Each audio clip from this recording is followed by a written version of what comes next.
जी नमस्कार। गुरु जी प्रणाम। गुरु जी बहुत नमस्कार। बहुत बहुत आशीर्वाद। कैसे हैं आप लोग? बहुत ठीक है बढ़िया। गुरु जी, आप ठीक हैं गुरु जी? हाँ ठीक। हाँ जी, आज हम गोचर के बारे में आज हम पढ़ेंगे। तो आप लोग मेन मेन पॉइंट्स आप लोग नोट कर लीजिए। जो गोचर है, गोचर पहले तो सबसे पहले हमें ये डिफरेंस समझना होगा कि हमारी हॉरोस्कोप और गोचर में क्या फर्क है। जी नमस्कार। नमस्कार। जो हमारी हॉरोस्कोप है वो ईस्टर्न होराइजन में जो राइजिंग साइन है उसी को लग्नवत करके और उसको बनती है।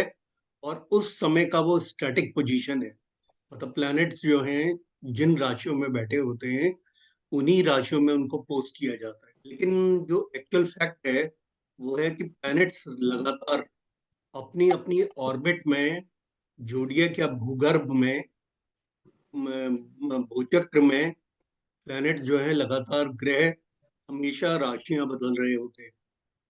गोचर जो है वो कांस्टेंट जो चेंज है, कांस्टेंट जो पोजीशन है ग्रहों की बदलती हुई, उसको गोचर कहते हैं। गोचर दो शब्दों से बना बना है। गम, गम का मतलब गमनीय होना या चलायमान होना, और चर का मतलब है मोमेंटम, मतलब उन ग्रहों के चलायमान होने का जो मोमेंट है उसी को गोचर कहा जाता है। कभी कभी जो है गोचरी जो ग्रह होते हैं वो हमारी कुंडली के कुछ सेंसिटिव पॉइंट्स के ऊपर से गोचर करते हैं। उसके ऊपर से जब वो निकल रहे होते हैं तो उस समय वो कुछ घटनाएं कराने में सक्षम होते हैं।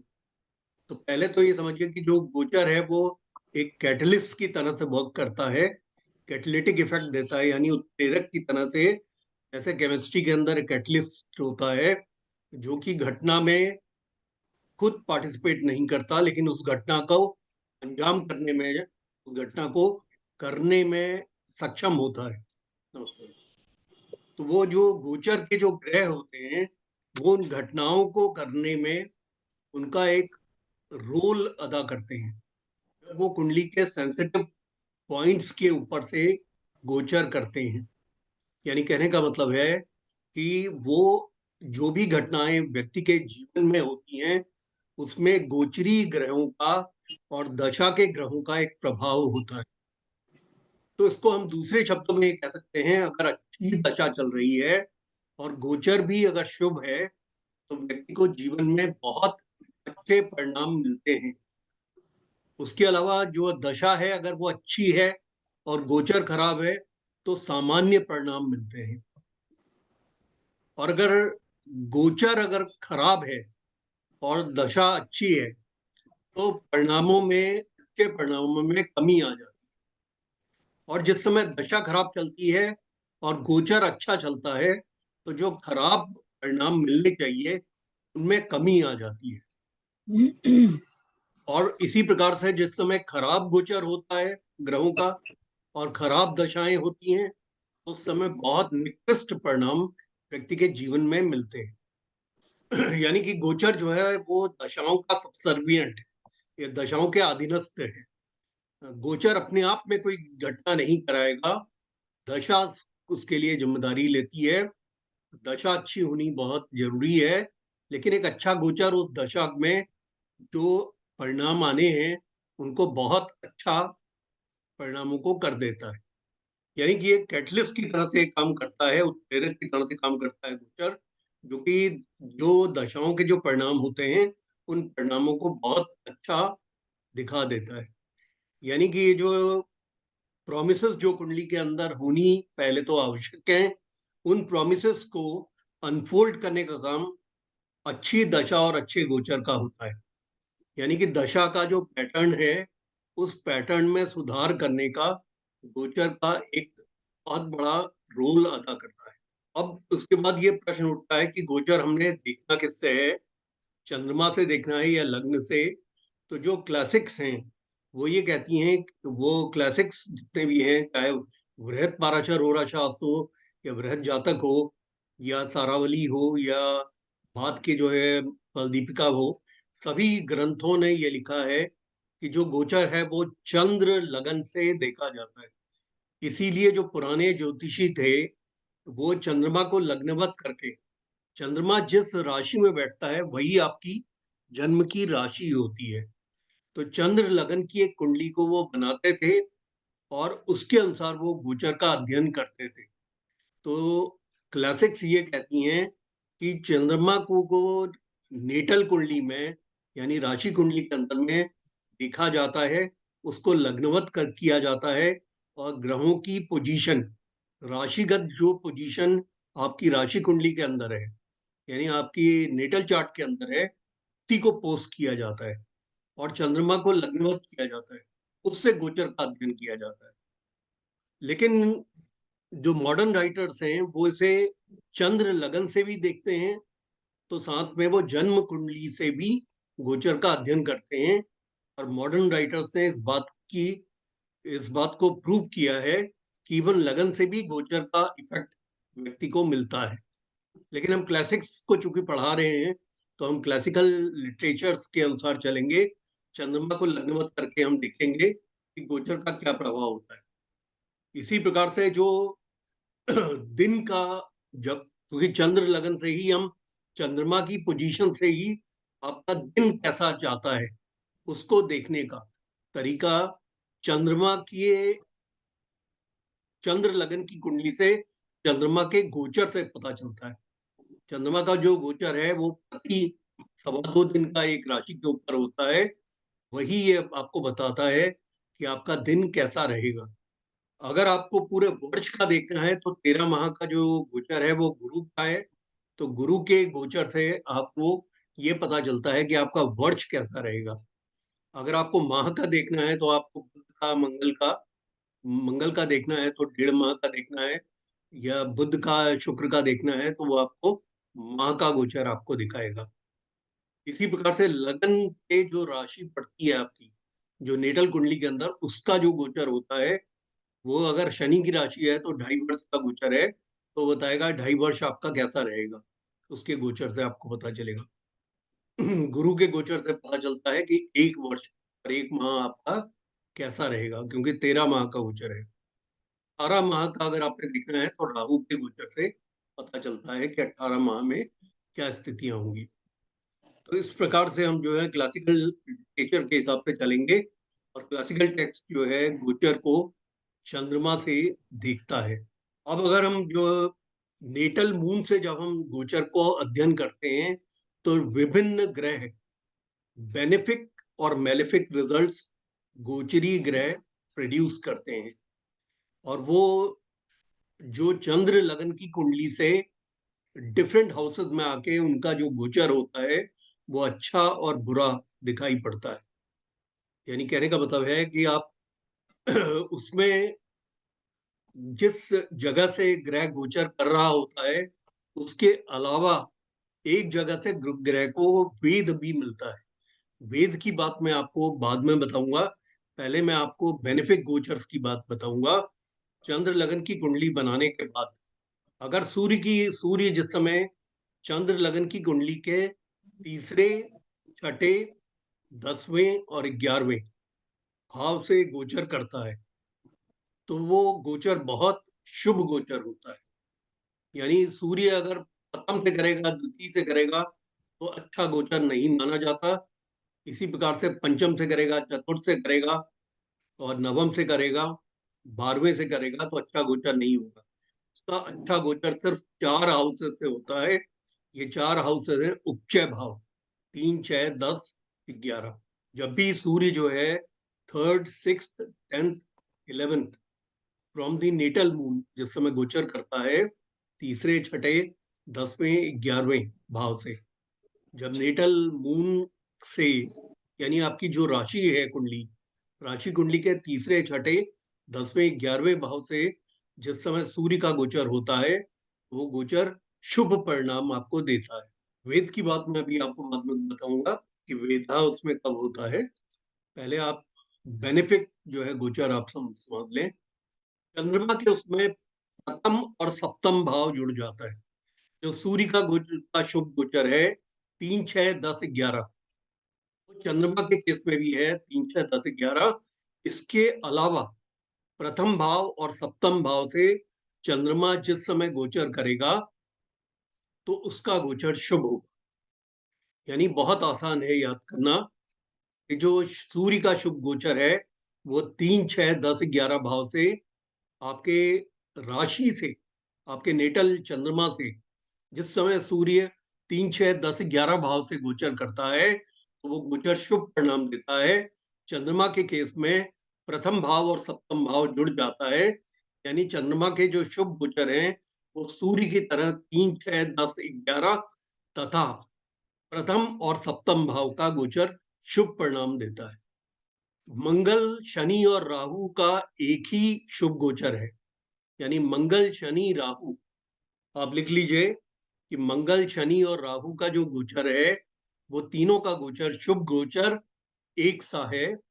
तीसरे, छठे, 11वें भाव से आपके नेटल चंद्रमा से third, sixth and 11th house से जिस समय मंगल, शनि और राहु गोचर करते हैं तो आपको शुभ परिणाम देते हैं। परिणाम के बारे में भी मैं आपको बताऊंगा बाद में कि वो शुभ परिणाम क्या होते हैं। बुध का जो गोचर है वो इवन हाउसेस से होता है। इवन हाउसेस आपके कौन से हैं? 2, 4, 6, 8, 10 और 12। 12वें को यहाँ परिवर्तित कर दिया गया है, 11th कर दिया है। तो आपको जो इवन हाउसेस हैं, आपने सबसे पहले ये याद करना है कि जो बुध के शुभ गोचर हैं वो आपके नेटल चंद्रमा से, यानी आपकी राशि कुंडली के चंद्रमा से इवन हाउसेस से जो वो गोचर करता है तो शुभ परिणाम देता है। और इवन हाउसेस हैं आपके, आपको अर्थमेटिक में समझाया गया है even odd houses. Odd houses हैं 1, 3, 5, 7, 9, 11। यहाँ हम इवन हाउसेस की बात कर रहे हैं। तो इवन हाउसेस हैं 2, 4, 6, 8, 10 और 12 होता है। लेकिन यहाँ 12 नहीं है, 12वें का गोचर अच्छा नहीं है। 12वें को परिवर्तित करके 11वें का गोचर। तो अब बुध के शुभ परिणाम देने वाले जो गोचर हैं वो है 2, 4, 6, 8, 10, 11। नोट कर लिया आपने? अब उसके बाद गुरु के जो शुभ गोचर होते हैं वो हैं, गुरु के शुभ गोचर हैं 2, 5, 7, 9, 11। गुरु के 5 गोचर शुभ माने जाते हैं। सेकेंड हाउस का गोचर, पंचम भाव का गोचर, 9th हाउस का गोचर, 11th हाउस का गोचर। 2, 5, 7, 9, 11, यानी गुरु के जो शुभ गोचर हैं वो सेकेंड हाउस का, 5th हाउस का, 7th हाउस का, 9th हाउस का और 11th हाउस का। शुक्र के जो शुभ गोचर हैं वो सिर्फ आपको ये याद करना है कि शुक्र 3 भावों से गोचर करता हुआ खराब परिणाम देता है, बाकी सभी भावों से अच्छे परिणाम देता है। जो अशुभ परिणाम देने वाले जो हाउसेज हैं वो 3 हैं, उनको याद करना बहुत आसान है, 6, 7 और 10। जब भी शुक्र 6th house, 7th house and 10th house natal moon से गोचर करता है तो उसके अशुभ परिणाम मिलते हैं। कौन कौन से हाउसेस हैं अशुभ परिणाम के? छठा, 7वां और 10वां। तो बचे कौन से हाउसेस शुक्र के शुभ परिणाम के? प्रथम भाव, द्वितीय भाव, थर्ड हाउस, चतुर्थ भाव, तीसरा भाव, चौथा भाव, पांचवा भाव, 8वां भाव, 9वां भाव और 11वां भाव और 12वां भाव। यानी शुक्र के जो शुभ परिणाम के गोचर हैं वो छठे, 7वें और 10वें को अगर छोड़ दिया जाए तो उसके शुभ परिणाम के गोचर होते हैं first house, second house from the natal moon, first house, second house, third house, fourth house, fifth house, eighth house. क्योंकि 6, 7 हट गया तो फिफ्थ के बाद सीधे एट्थ आया, फिर 9th हाउस, 10th हाउस हट गया, फिर 11th house and 12th house. यानी उसके जो शुभ परिणाम के गोचर हैं वो आपके हैं प्रथम, द्वितीय, तृतीय, चतुर्थ, पंचम, अष्टम, नवम, एकादश और द्वादश भाव के जो गोचर हैं वो शुभ परिणाम देते हैं।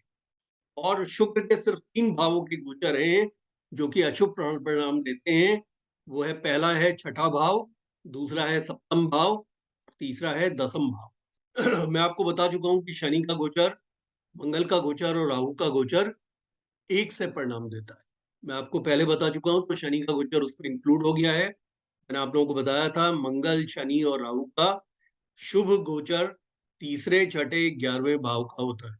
तो शनि यहाँ कवर हो गया। मंगल, शनि और राहु के जो शुभ परिणाम देने वाला गोचर है वो 3, 6, 11वें भाव का है। केतु रह गया। बच गया गुरुजी। है? क्या रह केतु गया? रह गया गुरुजी। हाँ, केतु। केतु का जो गोचर है वो वही गोचर है जो कि राहु का है। वैसे केतु का गोचर जो है देखा नहीं जाता है क्लासिकल टेक्स्ट के अनुसार, क्योंकि केतु जो है हेडलेस प्लैनेट है। तो केतु के गोचर का परिणाम जो है क्लासिकल टेक्स्ट नहीं लेती हैं।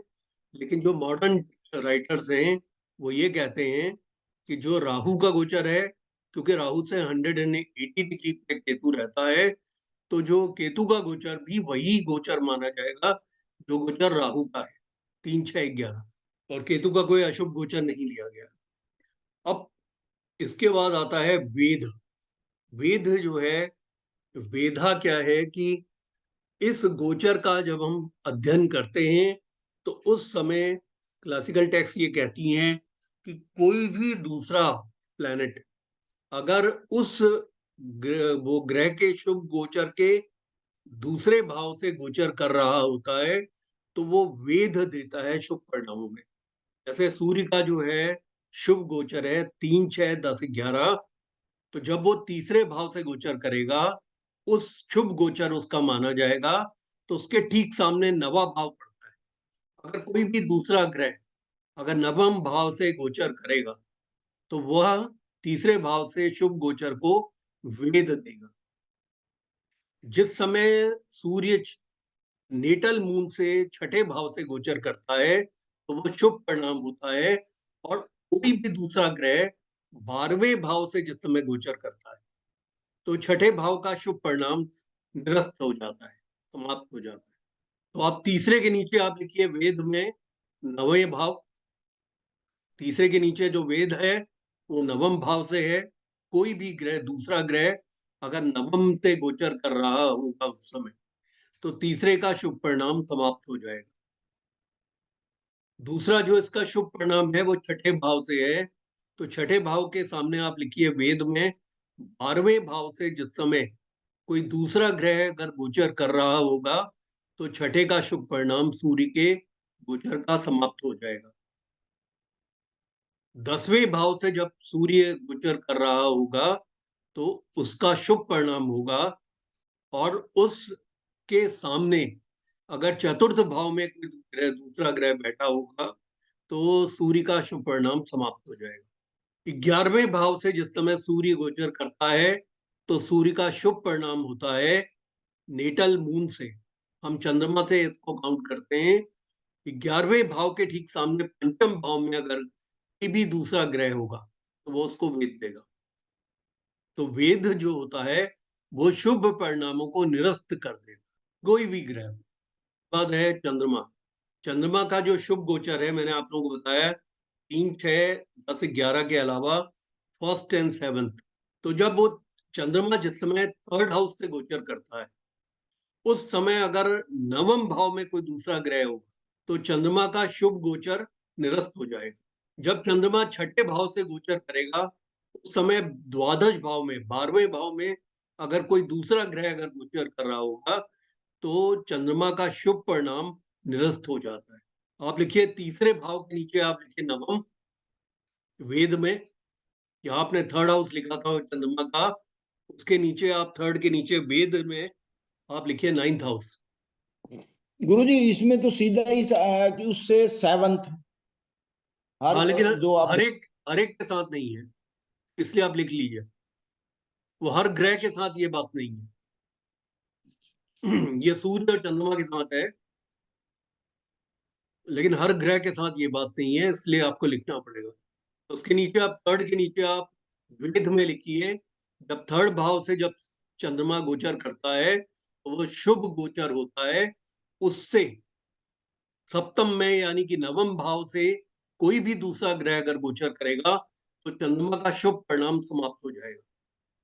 जिस समय चंद्रमा छठे भाव से गोचर करता है उस समय अगर 12वें भाव में से कोई भी दूसरा ग्रह अगर गोचर करेगा तो चंद्रमा का शुभ परिणाम समाप्त हो जाएगा। तो उसका वेद 12वें का ग्रह देगा। जिस समय चंद्रमा दसम भाव से गोचर करता है तो उसके सामने चतुर्थ भाव से कोई दूसरा ग्रह अगर गोचर करता है तो उसका शुभ परिणाम समाप्त हो जाता है चंद्रमा का। अब यहाँ पे अब चेंज आ गया। चंद्रमा जिस समय 11वें भाव से गोचर करता है तो शुभ गोचर माना जाता है, लेकिन अष्टम भाव से अगर कोई भी दूसरा ग्रह गोचर करेगा तो चंद्रमा का गोचर निरस्त हो जाएगा, चंद्रमा का शुभ परिणाम समाप्त हो जाएगा। तो आपने क्या लिखा थर्ड के आगे, आपने थर्ड के नीचे आपने लिखा वेद में 9th हाउस, 6th हाउस के नीचे आपने लिखा वेद में 12वां हाउस, 10वें भाव के नीचे आपने लिखा चौथा हाउस, और 11th हाउस के नीचे आपने लिखा 8th हाउस। अब प्रथम भाव से जिस समय चंद्रमा गोचर करता है उस समय शुभ परिणाम देता है, और अगर पंचम भाव में अगर कोई भी दूसरा ग्रह आ जाएगा तो चंद्रमा का शुभ गोचर समाप्त हो जाएगा। नोट कर लीजिए, प्रथम के नीचे आप पंचम लिख लीजिए वेद। इसी प्रकार से जब वो सप्तम भाव से गोचर करता है तो उसका शुभ परिणाम होता है नेटल मून से, लेकिन द्वितीय भाव में अगर कोई दूसरा ग्रह अगर गोचर करता है तो इसका गोचर, शुभ परिणामों का गोचर निरस्त हो जाता है, समाप्त हो जाता है। तो आप देखिए चंद्रमा के केस में आपने लिखा था शुभ गोचर है 3rd हाउस, वेद है 9th हाउस। शुभ गोचर है 6ठा हाउस, वेद है 12वां हाउस। शुभ गोचर है 10th भाव, वेद है 4th भाव। शुभ गोचर है 11th हाउस, वेद है 8th भाव। शुभ गोचर है प्रथम भाव, वेद है 5th भाव। शुभ गोचर है 7th भाव, वेद है 2nd हाउस। मंगल, शनि और राहु का जो बेनिफिक गोचर है तीनों का, वो है 3rd, 6th एंड 11th। इस समय वो 3rd हाउस से गोचर करते हैं मंगल, शनि और राहु नेटल चंद्रमा से, तो इसे शुभ गोचर माना जाता है। लेकिन अगर 12वें भाव में से कोई भी दूसरा ग्रह अगर गोचर करेगा तो इनके शुभ परिणाम समाप्त हो जाएंगे। तो 3rd के नीचे आप लिखिए वेद में 12वां भाव। जिस समय वो 6ठे भाव से गोचर करते हैं मंगल, शनि और राहु, उस समय ये शुभ गोचर होता है। लेकिन अगर 9वें भाव से कोई भी दूसरा ग्रह अगर गोचर करेगा तो ये शुभ परिणाम समाप्त हो जाएंगे। मंगल, शनि और राहु जिस समय 11th हाउस से गोचर करते हैं वो शुभ गोचर होता है। पंचम भाव में अगर कोई भी दूसरा ग्रह अगर आ जाएगा तो इनका शुभ परिणामों का गोचर निरस्त हो जाए। तो आपने लिखा शुभ गोचर, आपने लिखा मंगल, शनि और राहु का 3rd हाउस। 3rd हाउस के नीचे आपने वेद, वेद लिखा 12वां हाउस। 3rd के नीचे आप लिखिए 12वां house, 12th house from natal moon. 6ठे के नीचे आप लिखिए वेद में 9th हाउस, और 11th के नीचे आप लिखिए वेद में पंचम भाव, 5th हाउस। देखिए ये आपको याद करने पड़ेंगे या एक टेबल सामने रखनी पड़ेगी जिस समय आप गोचर का अध्ययन कर रहे हैं। अगर आप टेबल सामने नहीं रखेंगे तो ये आप गोचर का परिणाम, शुभ गोचर आप बता देंगे आप क्लाइंट को और उसको शुभ गोचर का परिणाम नहीं मिलेगा तो फिर वो दुखी होगा और फिर आपके पास वापस आएगा। लेकिन अगर ये टेबल आप बना लेंगे शुभ गोचर और उसके नीचे वेद की, तो फिर आप इसमें जीत जाएंगे। अब बुध के जो शुभ गोचर है मैंने आपको बताया इवन हाउस, 12वें को छोड़कर 12th has been replaced by 11th house. मैंने आप लोगों को बताया था बुध के शुभ गोचर है 2, 4, 6, 8, 10 और 12 के बदले 11। 2, 4, 6, 8, 10, 11। तो जो सेकेंड हाउस से जिस समय वो बुध गोचर करता है तो शुभ परिणाम देता है, उस समय वेद उसको पंचम भाव में बैठा हुआ ग्रह देगा, गोचरी ग्रह। 2 के नीचे आप वेद लिखिए पंचम भाव। चौथे भाव से जब गोचर करता है बुध नेटल चंद्रमा से तो शुभ गोचर होता है। उसके 3rd हाउस में अगर कोई भी दूसरा ग्रह आएगा तो उसका विध बन जाएगा और उसके शुभ परिणामों को समाप्त कर देगा। जिस समय बुध 6ठे भाव से गोचर करेगा तो उसके शुभ परिणाम होंगे। लेकिन अगर उसके 9th हाउस में नेटल चंद्रमा से, गुरु जी सॉरी, बुद्ध के जरा दोबारा से बता दें, बुद्ध के ये मैं बताऊं, सेकंड का सेकेंड हाउस फिफ्थ के, है। सेकेंड हाउस के नीचे आप लिखिए वेद में पंचम भाव, हम्म, 5th हाउस। 4th हाउस के नीचे लिखिए 3rd हाउस, वेद है 3rd हाउस। हम्म, 6ठे हाउस के नीचे आप ये लिखिए वेद है 9th हाउस। अष्टम भाव के नीचे आप लिखिए वेद है प्रथम भाव।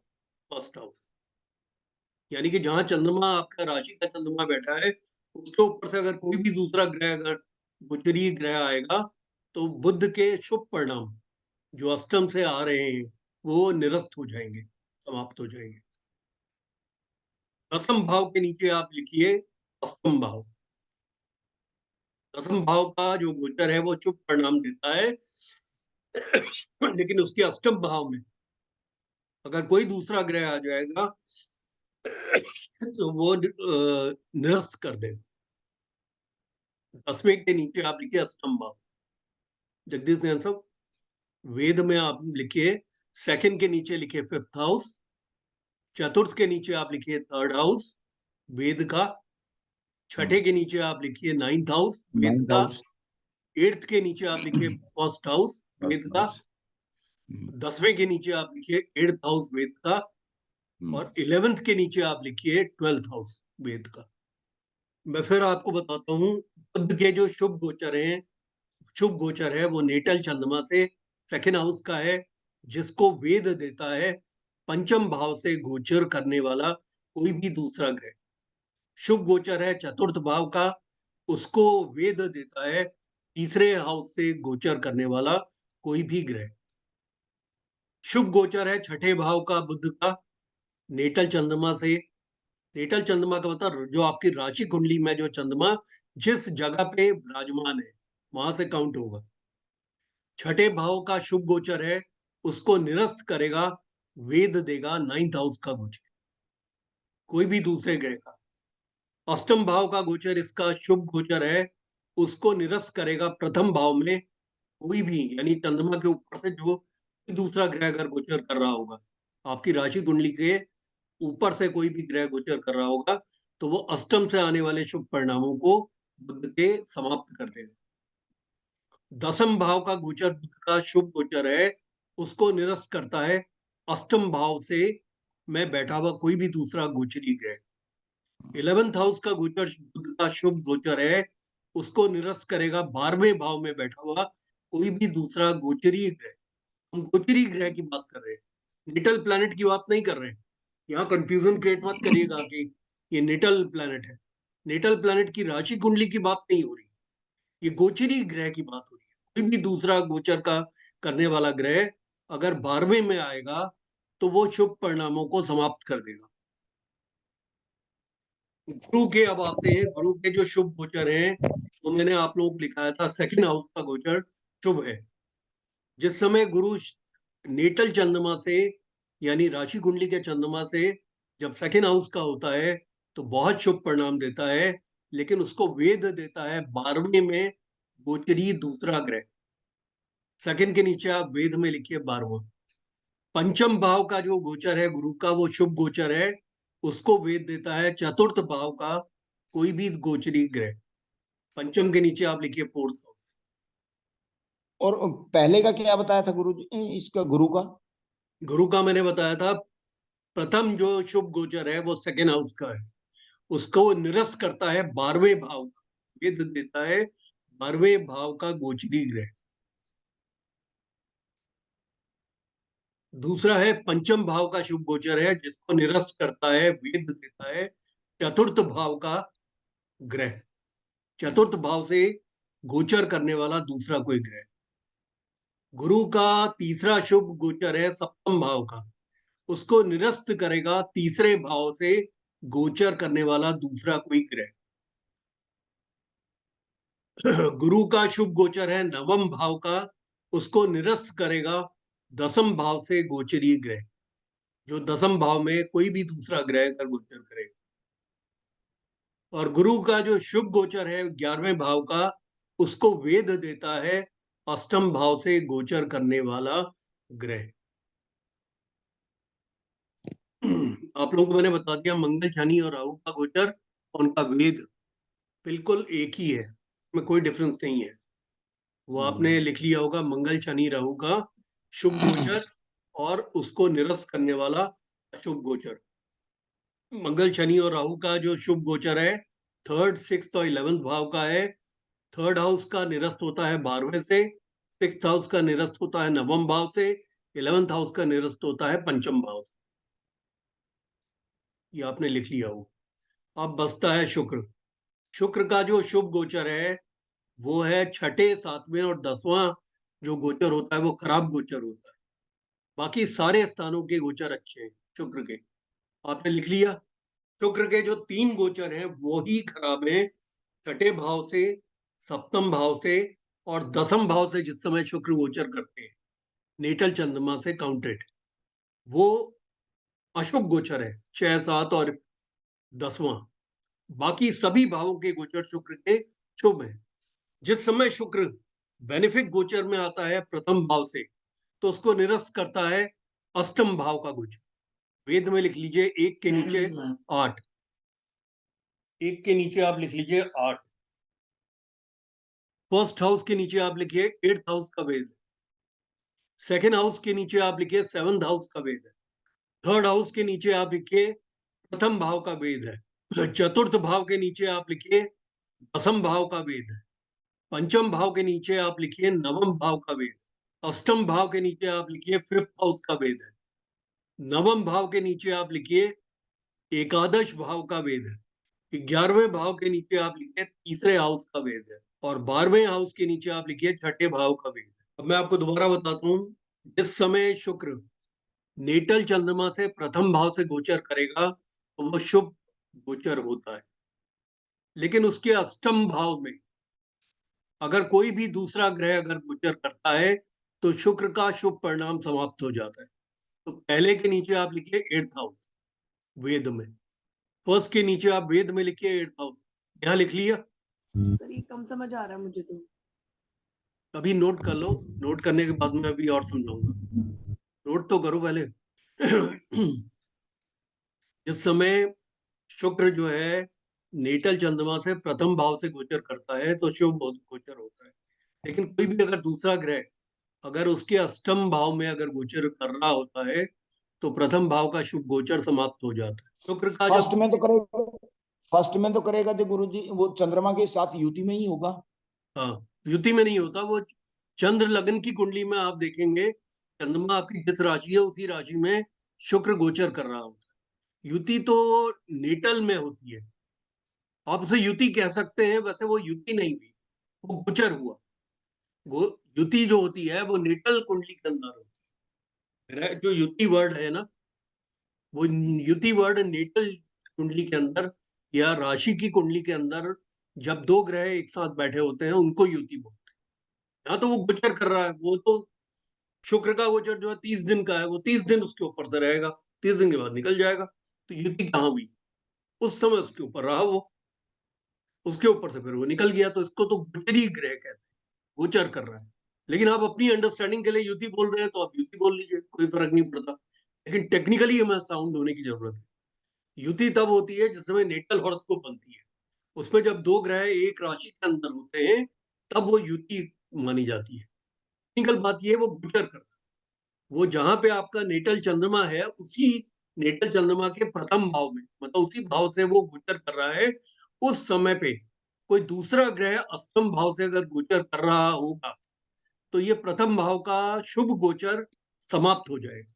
तो पहले के नीचे आपने वेद लिखा अष्टम भाव, दूसरे भाव से जब वो गोचर कर रहा होता है तो वो शुभ परिणाम देता है नेटल चंद्रमा से।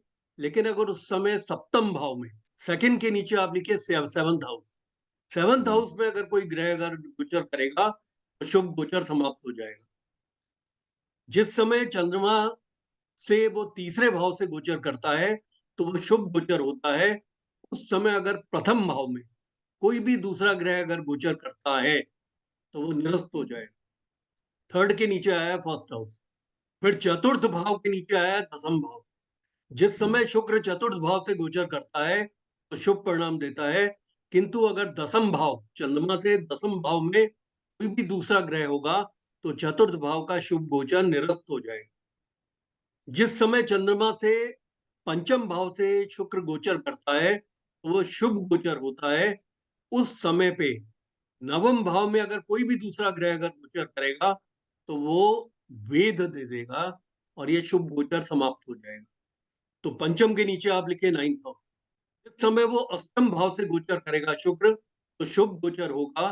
किंतु अगर कोई दूसरा ग्रह अगर पंचम भाव से गोचर करेगा तो वो वेद दे देगा और ये शुभ ग्रह शुभ गोचर समाप्त हो जाएगा। इस समय वो 9th हाउस से गोचर करेगा, उस समय 11th हाउस से अगर कोई भी दूसरा ग्रह अगर गोचर करेगा तो ये समाप्त हो जाएगा।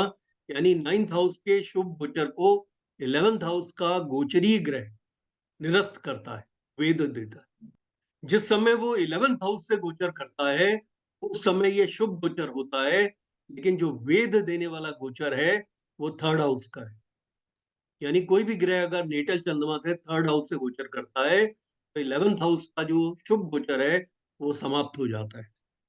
जिस समय शुक्र 12वें भाव से गोचर करता है तो वह एक शुभ गोचर होता है।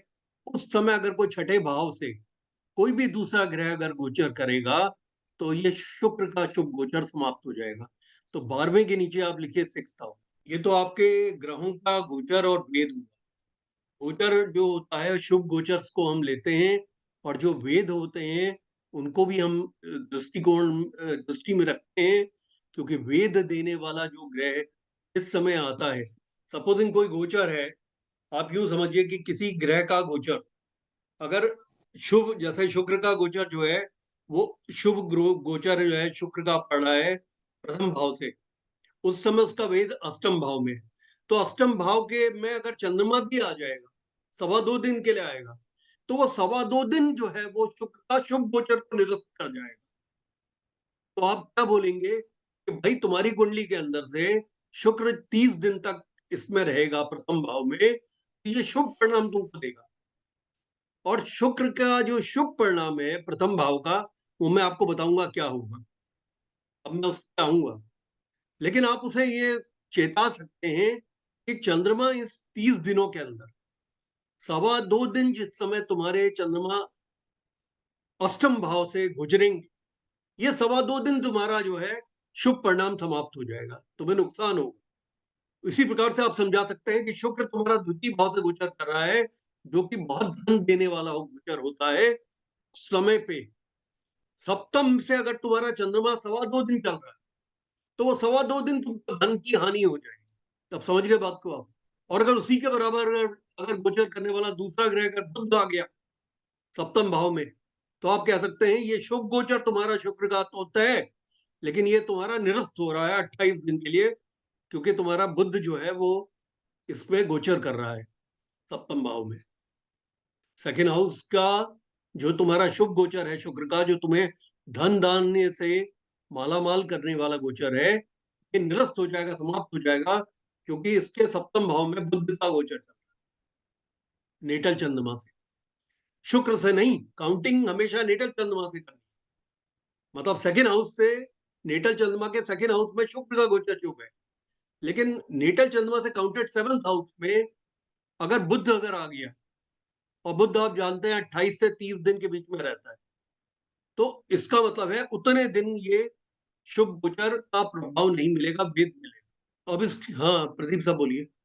सर ये तो शुभ गोचर की हुई, अशुभ गोचर के संग भी भेद होता है। मैं इस पे आ रहा हूँ आपको, यही इसमें क्या होता है कि अब ये पॉइंट अभी आ जाएगा इस वाले में, अभी आने वाला है। अशुभ गोचर के साथ कोई भेद नहीं होता, लेकिन जिन भावों में वो अशुभ गोचर माना जाता है ग्रह का, उन भावों से जिस समय गोचर करता है ये ग्रह तो अशुभ परिणाम देता है।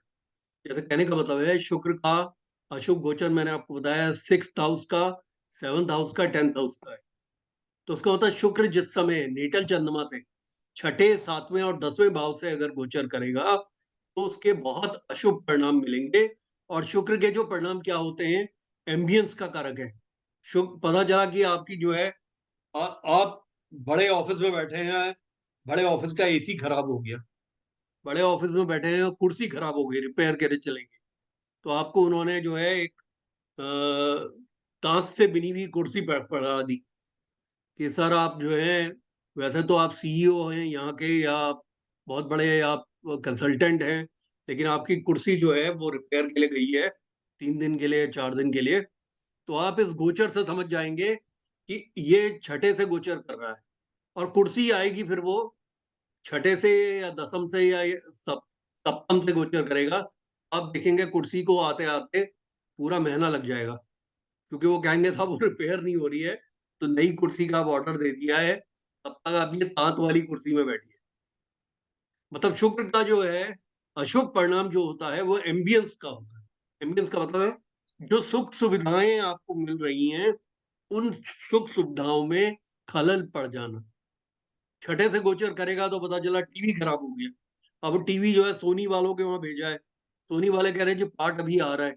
अब आप देख रहे हो छठे का गोचर है उसका, और शुक्र का गोचर 1 माह का है, तो 1 माह उन्होंने लगा दिया आपको टीवी रिपेयर रिपेयर करके देने में।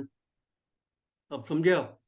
तो जहां से भी उसका अशुभ गोचर होता है ग्रह का, जब ग्रह उन भावों से गोचर करता है, तो प्रदीप दल्ला साहब के प्रश्न का ये जवाब है, वो गोचर उसका बहुत खराब होता है।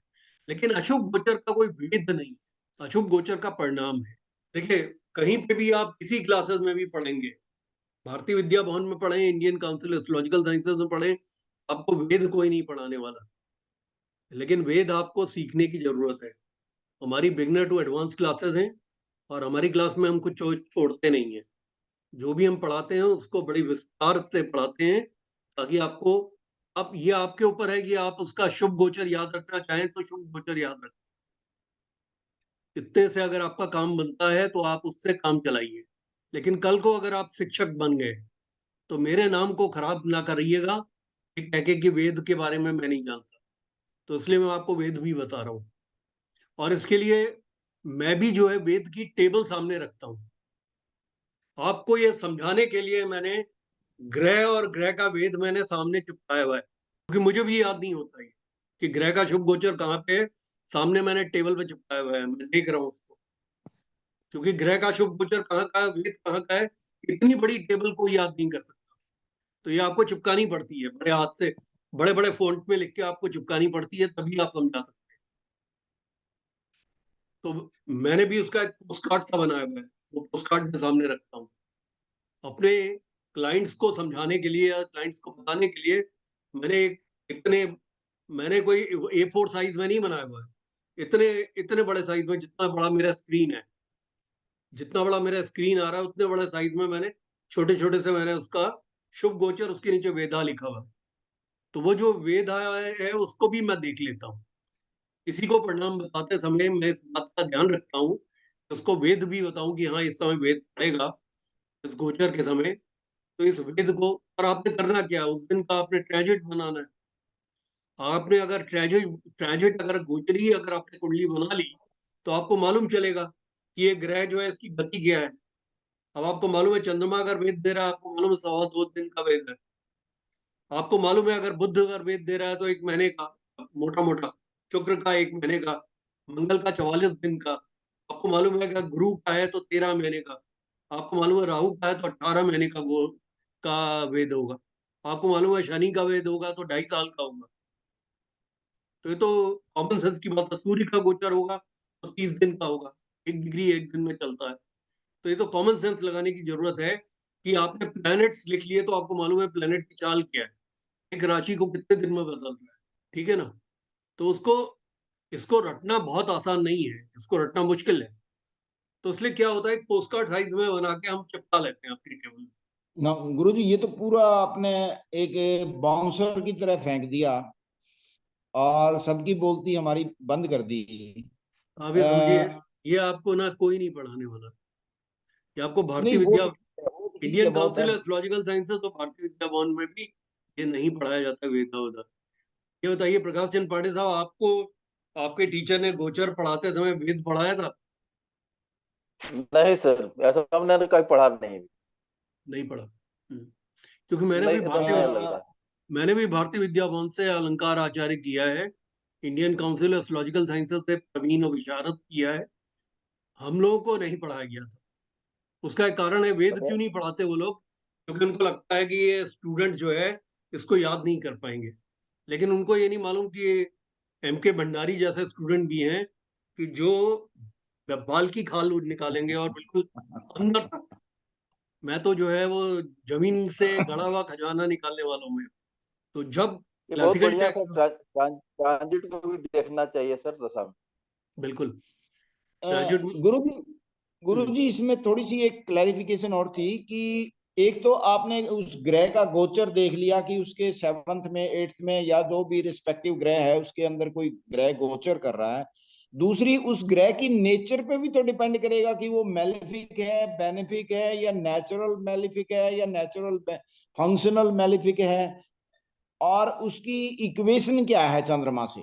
जो उससे चंद्रमा की इक्वेशन से नहीं होता, नेटल प्लैनेट से उसकी इक्वेशन क्या है ये देखी जाती है। नेटल पोजीशन के अंदर मतलब उसकी क्या जैसे इक्वेशन है, वो गोचर में मेलेफिक। ना चंद्रमा से गोचर देखा जाता है, लेकिन चंद्रमा से इक्वेशन तो कंफर्म है। इक्वेशन तो आपको बता दी है कि भाई ये शुभ गोचर है। जैसा आपको बता दिया मंगल शनि और राहु का शुभ गोचर 3rd 6th 11th है। तो चंद्रमा का इक्वेशन तो आपको कंफर्म है कि ये शुभ गोचर है, ये तो शुभ परिणाम देगा। लेकिन नेटल प्लैनेट से उसका गोचर भी देखा जाता है। नेटल प्लैनेट से अगर वो द्वादश है, षडाष्टक है, तो उसके परिणाम कम हो जाते हैं। आपको ये समझने की जरूरत है कि शुभ गोचर तो 3 6 11 का ही रहेगा, वो तो चंद्रमा से काउंटेड है। चंद्रमा जहां पे भी आपकी कुंडली का है, वहां से जिस समय मंगल शनि राहु 3rd हाउस में आएंगे, 6th हाउस में आएंगे, 11th हाउस में आएंगे, तो शुभ परिणाम देंगे। ये तो कंफर्म है। ये तो क्लासिकल टेक्स्ट का एक नियम है। ये तो ऐसे ही नियम है जैसे कि दशाओं के नियम उन्होंने दिए हैं, जैसे उन्होंने ग्रहों के कारकत्व तो दिए हैं, जैसे ग्रहों के स्थिर कारक है। आप इस बात को डिस्प्यूट नहीं कर सकते कि सूर्य को पिता का स्थिर कारक क्यों बनाया है ऋषि भारद्वाज ने, चंद्रमा को क्यों नहीं बनाया। भाई सूर्य की शक्ल क्या आपके पिताजी से मिल रही है, मेरे पिताजी से मिल रही है? नहीं। फिर चंद्रमा को क्यों बनाया माँ का कारक? भाई कुछ लोगों की मदर जो है पॉलिटिशियन भी तो है, दबंग है, सूर्य प्रधान है, वो राजाओं की तरह दिखती हैं, शेर सा चेहरा है और दबंग है, चिल्लाती हैं तो लोग दौड़े आते हैं। लोगों के जो है कपकपी आ जाती है। इंदिरा गांधी जैसे लोग भी तो थे, फिर भी चंद्रमा उनका कारक का। ये डिस्प्यूट नहीं हम कर सकते, क्योंकि क्लासिकल टेक्स्ट के अंदर जो बात लिख दी है ऋषियों ने, वो बात undisputable, it is not to be disputed but debated. तो चंद्रमा से तीसरे छठे 11वें का मंगल शनि राहु का जो गोचर है, वो शुभ परिणाम देगा ही देगा, कंफर्म है।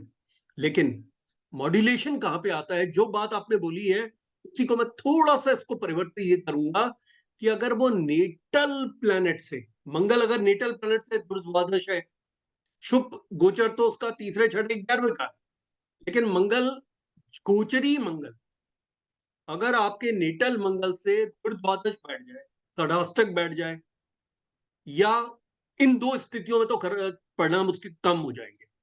और अगर पंचनवम है, त्रिएकादश है, त्रिएकादश होगा तो मेहनत मशक्कत से परिणाम अच्छे आ जाएंगे। चतुर्दशम है तो सुख में ज्यादा वृद्धि कर देगा। तो नेटल प्लैनेट से उसका इक्वेशन देखा जाता है गोचरी ग्रह का।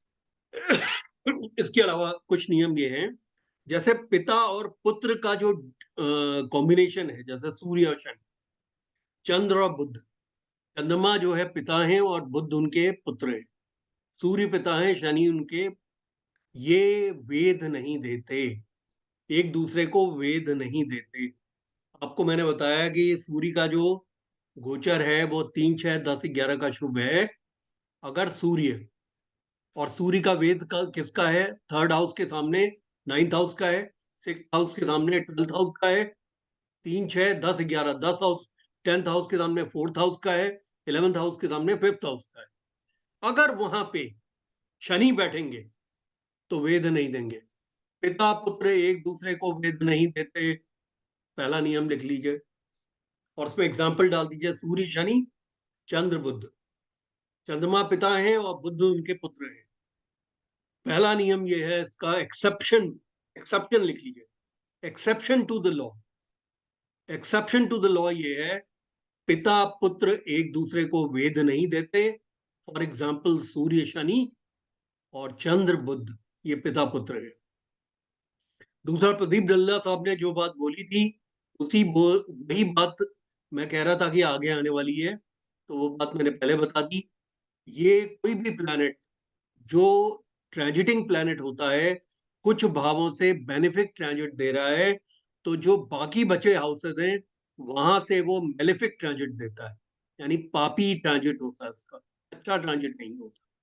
तो जो उनकी, लेकिन यहाँ पे एक नियम और है, जो उसके शुभ ग्रह का जो वेद की पोजीशन, शुभ ग्रह का जहां से उसको वेद मिल रहा है, शुभ पोजीशन का जहां से भी वेद मिल रहा है, वहां से जब वही ग्रह ट्रांजिट करेगा तो अशुभ परिणाम देता है।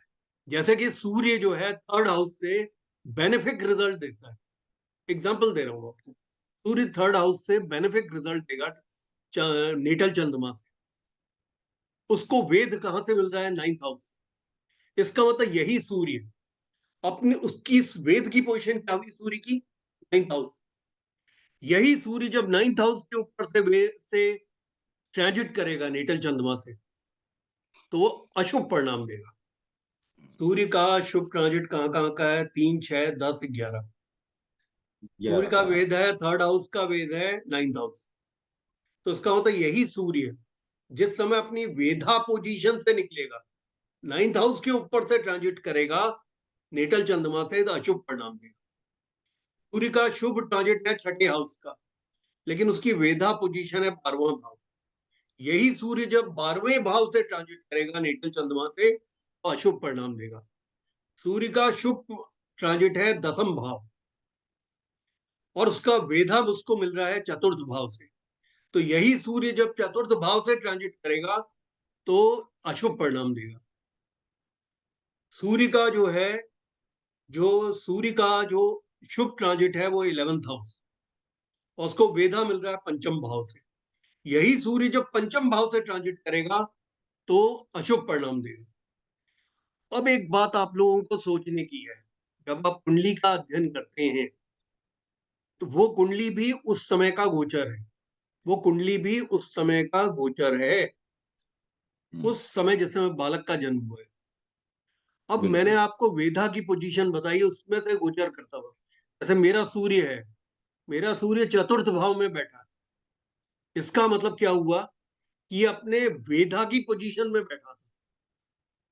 इस वजह से क्या होता है कि मैं कितनी भी मेहनत अपने स्टूडेंट्स के साथ कर देता हूँ, मुझे जो है यश इतना ही मिलता है।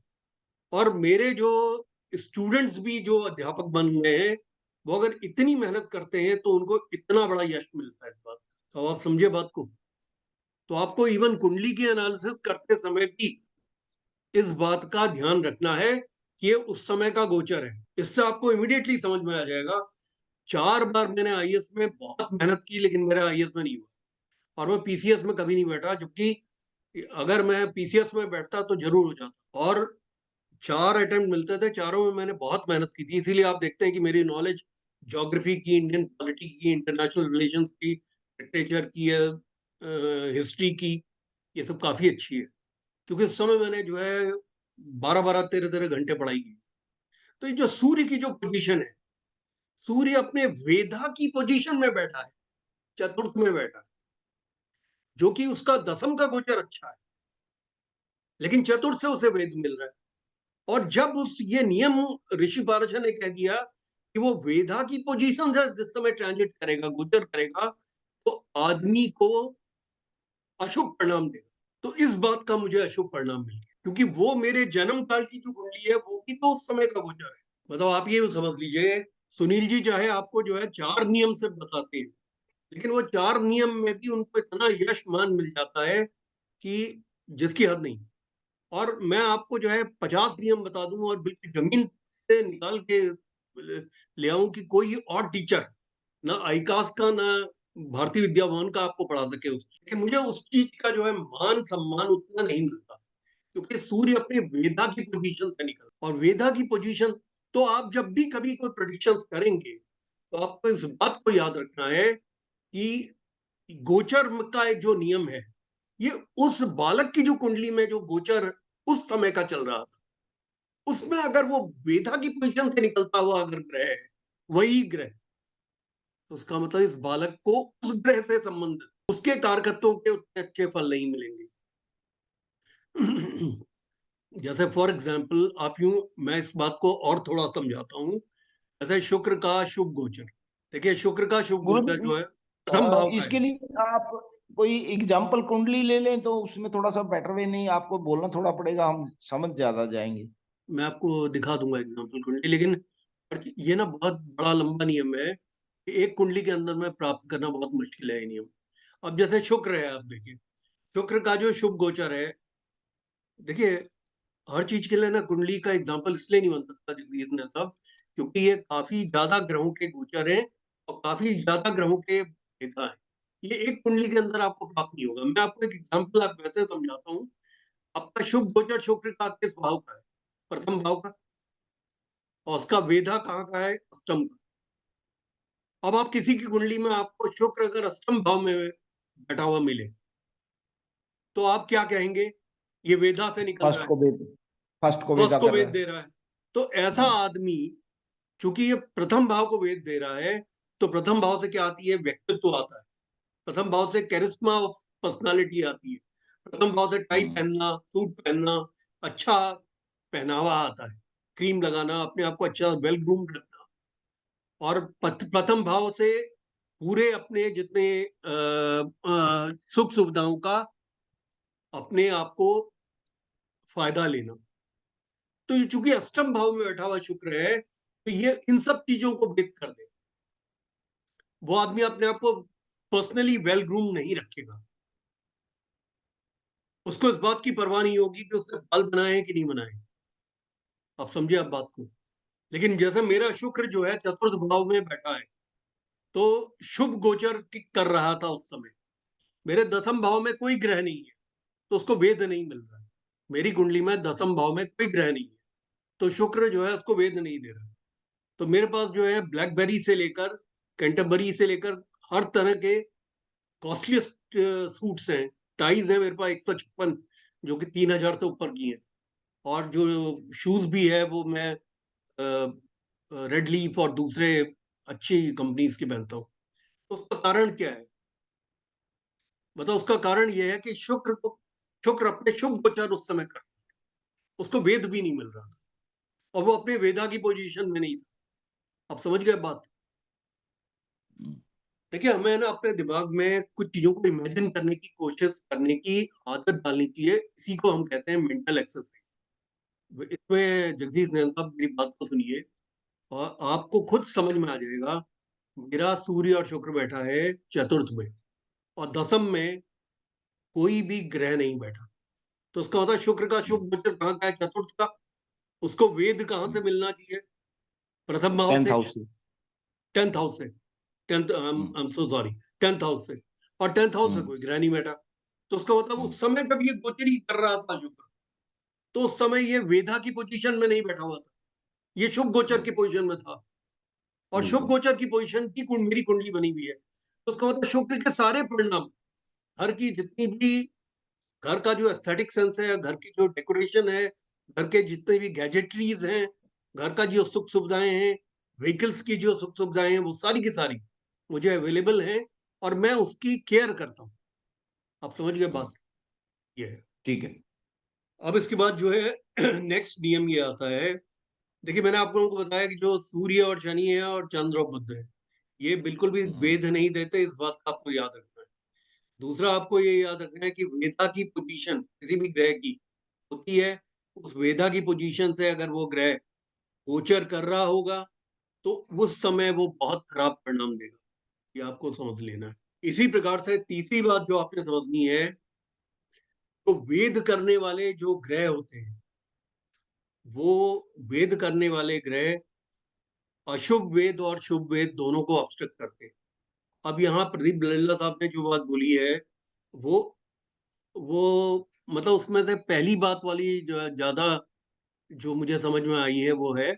अब मुझे ये बात नहीं समझ में आई कि भाई जो वेदा पोजीशन के अगेंस्ट में जो शुभ पोजीशन है, वहां पे अगर कोई ग्रह बैठ जाएगा तो वेदा की जो पोजीशन है उसको थोड़ा ऑब्स्ट्रक्ट करेगा। मतलब उसे पूरी तरह समाप्त नहीं करेगा लेकिन ऑब्स्ट्रक्ट करेगा। तो प्रदीप लल्ला साहब ने जो है कॉमन सेंस लगा के ठीक बोला था। उन्होंने ये कहा था कि भाई वेदा की जो पोजीशन है उसमें, देखिए सारा ज्योतिष कॉमन सेंस पे आधारित है। ये है जो वेद का मतलब होता है ऑब्स्ट्रक्शन। और वेद के उसमें जो क्लॉज है वो ये है कि वेद जो है शुभ परिणामों को अगर वेद दे सकता है तो अशुभ परिणामों को भी वेद देगा। उसका मतलब है कोई ग्रह का जो वेधा पोजीशन है, उस वेधा पोजीशन से जब ग्रह ट्रांजिट कर रहा है, जैसे सूर्य है, सूर्य का शुभ ट्रांजिट है थर्ड हाउस का, उसकी वेदा पोजीशन है नाइन्थ हाउस की। सूर्य जब नाइन्थ हाउस से ट्रांजिट कर रहा होगा तो उसका मतलब वेद देगा, वेद की पोजीशन से एडवर्स रिजल्ट देगा।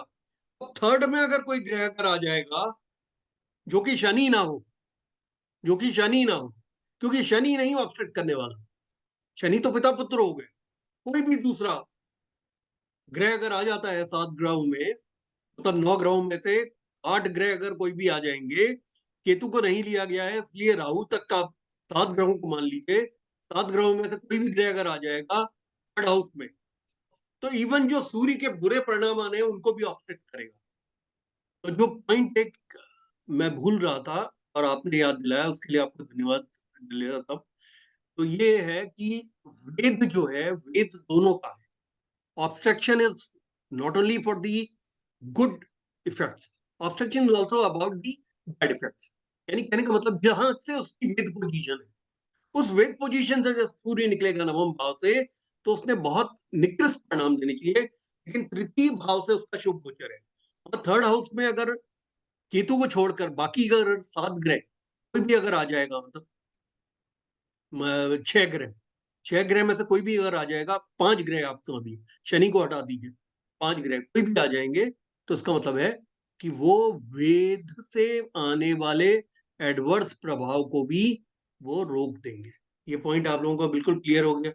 अब इसके बाद जो है हम चलते हैं कि क्या शुभ परिणाम क्या होते हैं, ये आपके लिए बहुत इंपॉर्टेंट है। देखिए मैंने आप लोगों को बताया कि सूर्य का शुभ परिणाम होते हैं थर्ड हाउस का, छठे हाउस का, दसम भाव का, एकादश भाव का। तो थर्ड हाउस से जिस समय सूर्य गोचर करते हैं, उस समय व्यक्ति को और उसके परिवार को हेल्थ बहुत अच्छी देते हैं और वेल्थ बहुत अच्छी देते हैं। हेल्थ और वेल्थ अबेंडेंट देते हैं। यानी ऐसा आदमी जिमिंग करता है, योगा करता है, खाने पीने का बहुत ध्यान रखता है और अपना बहुत ध्यान रखता है। इसी प्रकार से वेल्थ कमाने के लिए वो व्यक्ति जो है मेहनत मशक्कत करता है और उसको धन धान्य इन सब का उसको बहुत आशीर्वाद मिलता है। तो जो सूर्य का थर्ड हाउस का गोचर है, उसमें हेल्थ और वेल्थ दोनों ही चीजें व्यक्ति को और उसके परिवार को मिलती है। सूर्य का जो छठे भाव का गोचर है, शुभ गोचर है, उसमें व्यक्ति अपने शत्रुओं को परास्त करता है। सूर्य का जो दसम भाव का गोचर होता है, उसमें व्यक्ति अपने जॉब में बहुत अच्छा करता है। वो अगर कोई व्यापार कर रहा होता है तो उस व्यापार में वो बहुत अच्छा कर रहा होता है। यानी उसको सफलता, चहुमुखी सफलता उसको अपने व्यापार में प्राप्त होती है। सूर्य जब एकादश भाव से गोचर करते हैं, उस समय व्यक्ति का स्टेटस बढ़ता है, उसको प्रमोशन मिलता है, वो बड़े ओहदों पे बैठता है। वो अगर ऑलरेडी एक बड़े ओहदे पे है तो बहुत इंपॉर्टेंट पोस्ट पे उसका ट्रांसफर हो जाता है, यानी उसके स्टेटस में इजाफा होता है। चंद्रमा का जो प्रथम भाव का गोचर है, उस गोचर में ऑलराउंड व्यक्ति बहुत लकी हो जाता है। चंद्रमा का वो अगर पारस पत्थर की तरह होता है, जहां भी हाथ डालता है वहीं से उसको अच्छा भाग्य उसका उदित हो जाता है। चंद्रमा का आपको मालूम है 3, 6, 10, 11 के अलावा फर्स्ट एंड सेवंथ है। तो तीसरे भाव से जब चंद्रमा गोचर करता है, तो आदमी का अगर कोई कोर्ट का केस होता है या कोई कंपटीशन दे रहा होता है, उसमें उसे सफलता मिलती है। अगर वो स्पोर्ट्समैन होता है तो स्पोर्ट्स में उसे सफलता मिलती है। चंद्रमा का जब छठे भाव का गोचर होता है, तो आदमी को जो रोग होते हैं, उन रोगों के ऊपर उसका कब्जा हो जाता है, यानी वो निरोगी काया हो जाता है, उसके रोग सारे समाप्त हो जाते हैं। चंद्रमा जब सप्तम भाव से गोचर करता है, तो व्यक्ति को बहुत तरह के घर के अंदर कंफर्ट्स मिलते हैं, गाड़ियों के कंफर्ट्स मिलते हैं, अच्छी पत्नी का योग बनता है, विवाह का योग बनता है, पत्नी के साथ में अच्छा मैन वाइफ रिलेशनशिप बनता है, अच्छे रिलेशन डेवलप होते हैं और बहुत विभिन्न तरीके के आराम उसको मिलते हैं। चंद्रमा का जब 10वें भाव का गोचर होता है तो व्यक्ति को अपने रोजगार में काफी सफलता मिलती है। वो जो व्यापार कर रहा होता है उस व्यापार में उसे बहुत सफलताएं मिलती हैं। चंद्रमा का जब एकादश भाव का गोचर होता है, 11वें भाव का, तो वो गोचर बहुत धन धान्य की वृद्धि का होता है, प्रमोशंस का होता है, हैप्पीनेस का होता है। यानी कि चंद्रमा जो है व्यक्ति को धन धान्य वगैरह काफी देता है, काफी प्रसन्नता की स्थितियां देता है, प्रमोशन देता है जॉब में, और उसको एक बड़ा स्टेटस क्रिएट करता है। ये चंद्रमा भी एक ल्यूमिनरी है सूर्य की तरह। इसके बाद नेक्स्ट आया आपके मंगल का गोचर। मंगल का मैंने आपको बताया था तीसरे, छठे, 11वें का गोचर अच्छा होता है। तो मंगल तीसरे भाव से जब गोचर करता है नेटल चंद्रमा से, तो व्यक्ति दूसरों को पराजित करता है। अगर वो कॉम्पिटिटिव एग्जाम में है तो वो कंपटीशन में लोगों को पराजित करेगा। अगर वो उसका कोई कोर्ट केस चल रहा है तो कोर्ट केस में पराजित करेगा। अगर वो स्पोर्ट्समैन है तो स्पोर्ट्स में पराजित करेगा। मंगल का जब छठे भाव का गोचर होता है तो ऐसा आदमी निरोगी काया का हो जाता है। वो अपनी बीमारियों को डिफीट कर पाता है, और इसी प्रकार से कोई भी उसके शत्रु होते हैं तो वो शत्रु उसके परास्त होते हैं। अपने शत्रुओं के ऊपर वो विक्ट्री प्राप्त करता है। मंगल का जब 11th हाउस का गोचर होता है तो ऐसे व्यक्ति की निरोगी काया होती है और उसको धन धान्य समृद्धि काफी मिलती है। मंगल भूमि पुत्र होने की वजह से ऐसे व्यक्ति को प्रॉपर्टीज वगैरह का लाभ मिलता है, प्रॉपर्टीज से गेन मिलता है। उसको 11th हाउस भी पुरुषार्थ का हाउस है, तो उसको हेल्थ उसकी बहुत अच्छी होती है और उसको धन धान्य काफी मिलता है। उनका मैंने आप लोगों को बताया था कि बुध का जो गोचर अच्छा है वो कहाँ का है, इवन हाउसेस का। तो जब बुध जिस समय सेकंड हाउस से गोचर करता है तो व्यक्ति को धन धान्य काफी मिलता है, यानी उसको पैसा बहुत अच्छा मिलता है। जब बुध जिस समय चतुर्थ भाव से गोचर करता है तो व्यक्ति को चहुमुखी रूप से धन धान्य और एसेट्स बनाने का बनता है। यानी कहने का मतलब ऐसा आदमी जो है व्हीकल से भी कमाएगा। अगर व्हीकल को बेचेगा तो अच्छी कीमत में बेचेगा, मकान को बेचेगा, प्रॉपर्टी को बेचेगा तो अच्छी कीमत में बेचेगा, प्रॉपर्टीज वगैरह बनाएगा, एसेट्स बनाएगा। यानी उसके पास में जो उसका एसेट है, एसेटाइजेशन है, उसका बहुत अच्छा होता है। तो उसको चहुमुखी मतलब मल्टीपल वेज में उसको गेन होता है। समय छठे भाव से गुजर करता है बुध, उस समय ऐसा आदमी अपने जितने भी उसके राइवल्स होते हैं, कॉम्पिटिटर्स होते हैं, ओपोनेंट्स होते हैं, उसको अपोज करने वाले लोग होते हैं, यानी उसके शत्रु होते हैं, उनके ऊपर वो विक्ट्री प्राप्त करता है, उनको डोमिनेट कर पाता है। अष्टम भाव का बुध का जब गोचर होता है तो ऐसे आदमी को हेल्थ तो उसकी थोड़ी सफर करती है, लेकिन उसको वेल्थ की बहुत प्राप्ति होती है। अष्टम से बुध का जब गोचर होता है तो वो स्वास्थ्य में तो अच्छा नहीं करता, लेकिन ऐसा आदमी गेनफुल काम करता है, यानी उसे धन की प्राप्ति होती है। दसम भाव से जब बुध गोचर करता है तो ऐसे आदमी का व्यापार बहुत बढ़ता है। अगर वो जॉब में होता है तो उसका जॉब बड़ा होता है, यानी उसको जॉब में अगर वो एक जॉब छोड़ के दूसरा जॉब ज्वाइन करता है तो उसको बड़े ओहदे और बड़ी कंपनी और बड़ी सैलरी मिलती है। 11th हाउस से जब बुध का गोचर होता है तो ऐसे आदमी को बड़ी गाड़ियों का, इनका, और इसी प्रकार से घर के अंदर सारे कंफर्ट्स का, गेन का, और जहां शेयर मार्केट से गेन, क्रिप्टो करेंसी से गेन, सब तरह के गेन, उसको मल्टीपल गेन्स मिलते हैं। गुरु का जो शुभ गोचर है, मैंने आप लोगों को बताया था 2, 5, 7, 9, 11 है। तो सेकेंड हाउस से जब गुरु गोचर करते हैं नेटल चंद्रमा से तो व्यक्ति के धन धान्य को बढ़ाते हैं। पंचम भाव से जिस समय गुरु गोचर करते हैं तो व्यक्ति को अपने संतान से बहुत सुख मिलता है, उसको संतान की प्राप्ति होती है, उसे काफी संतान के एजुकेशन में अच्छा करने की वजह से हैप्पीनेस मिलती है। अगर उसके पुत्र या संतान नहीं होती है तो गुरु के पंचम के गोचर की वजह से उसको संतान की प्राप्ति हो जाती है। अगर ऑलरेडी उसके पास संतान है तो संतान अपनी एजुकेशन में अच्छा कर रही होती है जिसकी वजह से उसको काफी प्रसन्नता का अनुभव होता है। गुरु जिस समय सप्तम भाव से गोचर करता है तो उस समय व्यक्ति को अपनी पत्नी और बच्चों को कंफर्ट्स, जितने भी ऐशो आराम होते हैं, वो सब दिलाने का योग बनता है। वो विदेशों की यात्राएं करता है, वो जो है इधर उधर घूमने के लिए जाता है, और बहुत मांगलिक कार्यों के लिए उसको जाने का बनता है। जैसे भाई के बच्चे की शादी हो गई तो उसको जबलपुर जाना पड़े, उसको कहीं इंदौर जाना पड़े, किसी मित्र के बच्चे की शादी में, उसको घूमने का इन सब का मौका मिलता है। 11th हाउस से जिस समय गुरु जो गोचर करते हैं तो उस समय, सॉरी 9th हाउस से जब गोचर करते हैं गुरु, तो उस समय ऐसा आदमी होम हवन वगैरह करवाता है और धार्मिक यात्राएं करता है, और उसको मल्टीपल तरीके से उसको गेन्स होते हैं। यानी उसको बहुत से तरीकों से उसको गेनफुल लाइफ होती है, और से धार्मिक स्थलों पे यात्राओं का योग बनता है। 11th हाउस से जिस समय गुरु गोचर करते हैं तो ऐसे आदमी को वेल्थ कमाने का और स्टेटस कमाने का बनता है।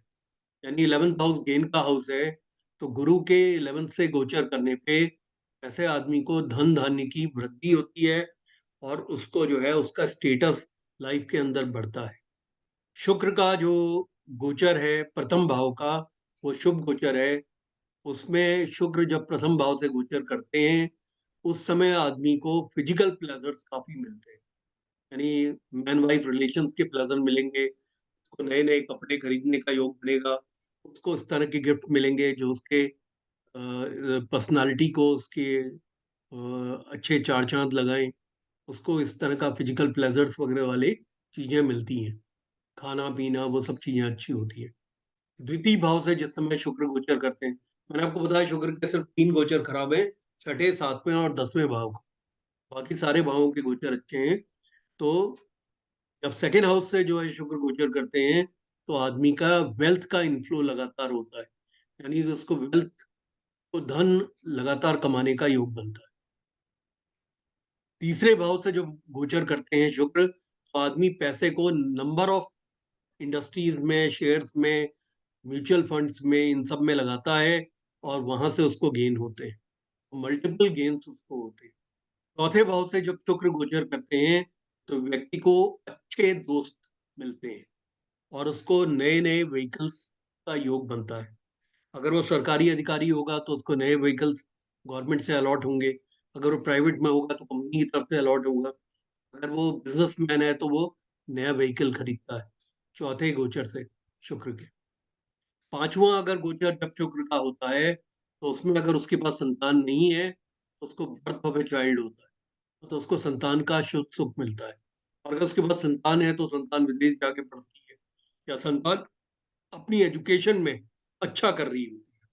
अष्टम भाव से जिस समय शुक्र का गोचर होता है तो उस समय व्यक्ति की हेल्थ भी अच्छी होती है और उसकी वेल्थ भी अच्छी होती है, यानी उसको निरोगी काय का भी बनता है, और उसको वेल्थ, अच्छी वेल्थ होने का भी बनता है। लेकिन बीच बीच में उसे हेल्थ की थोड़ी थोड़ी प्रॉब्लम्स आती रहती हैं, लेकिन उस पे वो काबू पाता रहता है। नवम भाव से जिस समय शुक्र का गोचर होता है तो आदमी को बहुत तरीकों से कंफर्ट्स मिलते हैं। यानी कहने का मतलब है उसको बड़ा ऑफिस मिल जाएगा, उसको रहने वाली जगह में जो एक्सपेंशन का बन जाएगा, उसको दूसरे कंफर्ट जैसे गाड़ी के हो गए, उसको नए टीवी का हो गया, इसी प्रकार के जितने भी हाउस होल्ड गुड्स होते हैं उस तरह की चीजें उसको कंफर्ट्स में मिलती हैं, उसको नौकर चाकर मिल जाते हैं ये सब। 11वें जिस समय लाभ भाव से शुक्र का गोचर होता है उस समय उसको कई तरीके से उसको इन्वेस्टमेंट का फायदा होता है, और उसकी वेल्थ चमकती है। यानी कहने का मतलब है कि मित्र के साथ भी अगर उसने स्लीपिंग पार्टनर कोई पैसा लगाया है तो उसमें भी उसको जो है फायदा हो जाता है, यानी उसको कई तरीके से उसको फायदा होता है। 12th हाउस से जिस समय शुक्र का गोचर होता है उस समय भी उसकी वेल्थ बढ़ती है, और उसको विदेशों में घूमने का बनता है, और विदेशों से धन धान्य का की प्राप्ति होती है। यानी कि विदेशों से उसको धन धान्य की प्राप्ति होती है, और उसको वेल्थ का को जोड़ने का, इन्वेस्ट करने का योग बनता है। शनि का जो गोचर है मैंने आप लोगों को बताया था शनि और राहु और मंगल का एक ही गोचर अच्छा होता है 3, 6, 11 का। तो जब शनि का तीसरा गोचर होता है, वो तीसरे गोचर में आदमी के स्टेटस को काफी राइज देता है, आदमी आदमी के जो कद को बढ़ा देता है। यानी ऐसा आदमी प्रमोशन पा जाएगा, या अगर वो नौकरी ज्वाइन करेगा तो बड़े लेवल की करेगा, आईएएस में उसका सिलेक्शन हो जाएगा, या अगर स्पोर्ट्समैन है तो उसका इंडिया की टीम में हो जाएगा, रणजी में हो जाए, इंडिया की टीम में हो जाए, यानी कोई उसका स्टेटस जो है लाइफ के अंदर बढ़ता है। छठे भाव से जिस समय शनि का गोचर होता है, उस समय अपने राइवल्स एंड कॉम्पिटिटर्स को वो हराता है। शनि का गोचर जिस समय छठे भाव से होता है, तो ऐसा आदमी अपने ओपोनेंट्स को, राइवल्स को, कॉम्पिटिटर्स को परास्त करता है। 11वें भाव से जब शनि का गोचर होता है, तो ऐसे आदमी के इन्वेस्टमेंट डिफरेंट सेक्टर्स में होते हैं, और हर जगह जहां वो इन्वेस्ट करता है वहां से उसे लाभ की प्राप्ति होती है। मकान किराए पर उठ जाएगा, उसको धन की प्राप्ति हो जाएगी, उसको कहीं उसने म्यूचुअल फंड्स पे पैसा लगाया, वहां से उसको रिटर्न आ जाएगा, कहीं शेयर्स में उसने पैसा लगाया तो वहां से रिटर्न आ जाएगा, तो उसको जो है काफी वेल्थ की प्राप्ति हो जाती है। राहु का भी गोचर मैंने आपको बताया कि तीसरे, छठे, 11वें का अच्छा होता है। तो जिस समय राहु तीसरे भाव से गोचर करता है, तो आदमी को कई जगह से प्लेजरेबल न्यूज का सुनने का योग बनता है।